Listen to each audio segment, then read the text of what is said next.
Cette semaine, les enfants, nous allons lire la Parashat Tzav. La Parashat Tzav est la deuxième paracha du Sefer Vaïkra.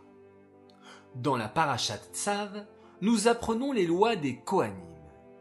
Les Kohanim étaient des personnes très spéciales et très kadosh. Ce sont les Kohanim qui travaillaient dans le Mishkan, dans le désert, et plus tard dans le Beth Amikdash en Eretz Israël, dans la ville de Yerushalayim. Les Kohanim offraient les korbanot à Hachem. Il y avait un korban spécial et particulier, le korban tamid. Tous les jours, on offrait ce korban tamid, un agneau matin et soir pour Hachem sur l'autel, sur le Misbéach. Sur le Misbéach, il y avait beaucoup de cendres. Les Kohanim avaient une mitzvah très précise.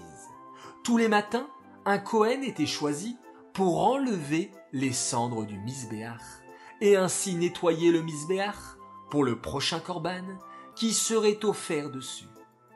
Les Kohanim avaient aussi la belle mitzvah de mettre du bois tous les jours sur le Misbéach. Le Misbéach était l'endroit sur lequel on offrait les korbanot. Et savez-vous quoi, les enfants? Sur le Misbéach, on pouvait voir un miracle incroyable. Un feu éternel brûlait toujours sur le Misbéach. Ce feu brûlait toute la journée et toute la nuit et ne s'éteignait jamais. Même si on versait de l'eau dessus, ce feu ne pouvait s'éteindre. Ce feu dégageait aussi une lumière très spéciale. Et il s'élevait droit vers le ciel.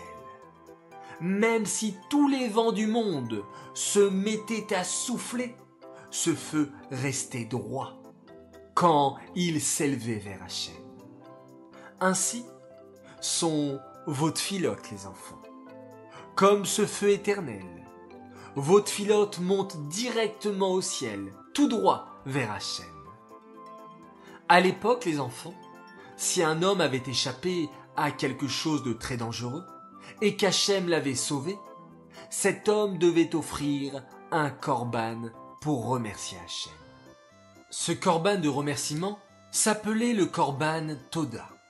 Oui, comme lorsque tu dis Toda en hébreu pour dire merci.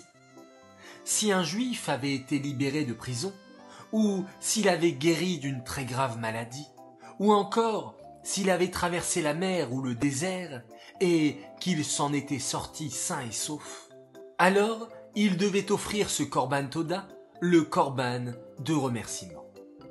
Dans la Parashat Tzav, nous apprenons également l'interdiction de manger du sang.